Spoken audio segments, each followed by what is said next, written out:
The Lord of the Rings, the Rings of Power has been slowly introducing us to the second age of the sprawling fantasy world. While many of the characters and creations for the show are new, one of the most enjoyable parts of the epic take on Tolkien are the moments when someone or something that we recognize glints through the shadows, hinting at the story to come. That happens in a big way this week as Elrond, Robert Aramayo, finally discovers what his good bud Durin IV, Owain Arthur, has been hiding in the old mines of Khazad-dûm. The duo have quickly become a firm fan favorite alongside Durin's brilliant wife, Dissa, Sophia Namvit, who it turns out had a vital part to play in this week's discovery. Let's excavate the secrets of the Lord of the Rings, the Rings of Power Episode 4 and what it means going forward. Things are changing in Númenor. An elf and a mysterious man landed on its shores and the star fall from weeks prior are bad omens. Distraught and frustrated, the men Halbrand-bodied last week complained in city squares about elves coming to their shores and taking their jobs. Aside from the ridiculous notion that elves would spend their eternal lives working in Númenorian bars and ports is laughable, but their fears shouldn't come as a surprise to those living in a world with humans on it. Chancellor Pharazôn, Tristan Gravel, isn't having it, though. Adept in statecraft, Pharazôn maintains things on a street level, shaking hands with shopkeepers and providing drinks and merriment for the island of men, cooling the hottest coals, as Dissa would say. He knows everyone in Númenor, and his affable charms have won him their trust. Miriel and Pharazôn work in perfect tandem, even if their personal life is opaque, offering a revealing juxtaposition to Elrond and Galadriel.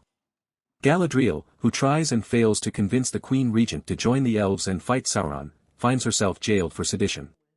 The elf might be a skilled warrior and rider, but she's an awful diplomat, as Halbrand, her cellmate, points out.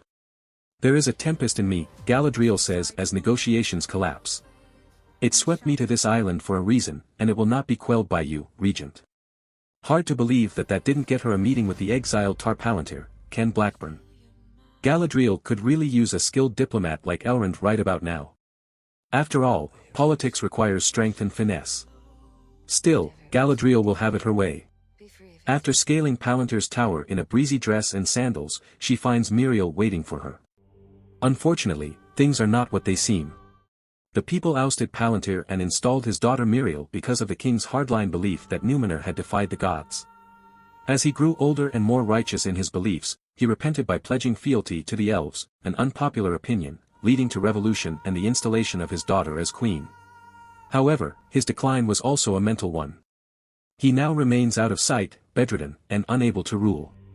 Palantir, meaning far-sighted, in an ancient form of Elvish, shares his name with the Seeing Stones.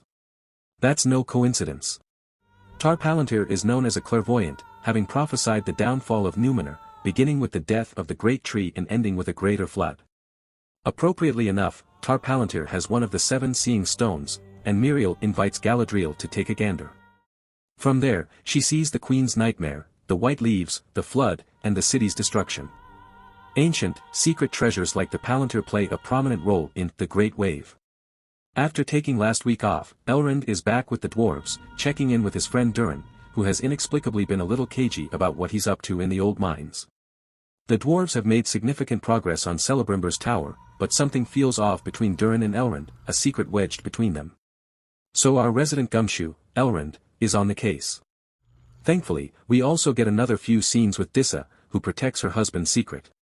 He's discovered a new ore, mithril, a powerful, lightweight metal that could be used for weapons, defense, and other non-combat-based uses, in the old mine. Dissa and Durin's conversation on the bridge of Khazad-dûm is beautifully shot, particularly the final profile close-up of Durin, with the beams of light framing his head, nose, and beard with a white, glowing border. Unfortunately, Creepazoid Elrond saw the whole thing, including the lovely bit of flirting the couple does. Elrond wants to know more.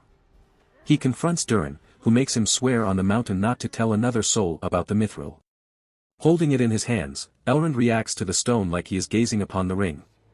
He's entranced by the stone, with its light coming from inside. But he offers it back, showing Durin that their friendship means more to him than a bit of rock. Robert Aramayo and Owain Arthur sell this connection hard, and it's totally effective. We'd like a bottle episode with these two yesterday, please and thank you. Nevertheless, one of the Deus Ex Machina moments happens when the mine collapses moments after their conversation.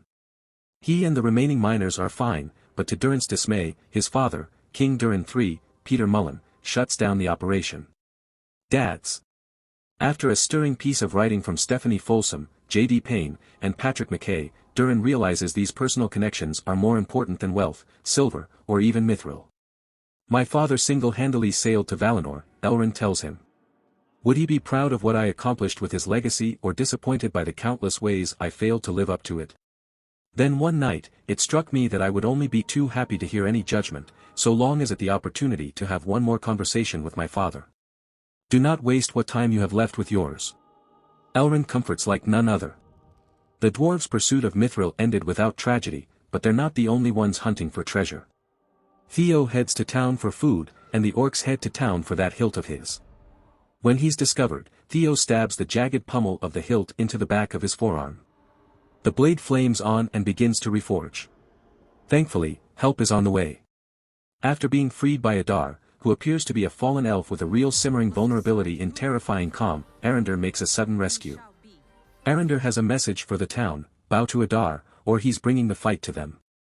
The end comes with a truce between Miriel and Galadriel. After the tree starts shedding for real, the queen announces that she will escort the elf to Middle-earth, and the connection between elves and men will reforge. But there is the feeling that all of this is too late. The wheels are in motion, and the stars are strange. Something is coming, and these factions can let their differences doom them or unite against the shadow.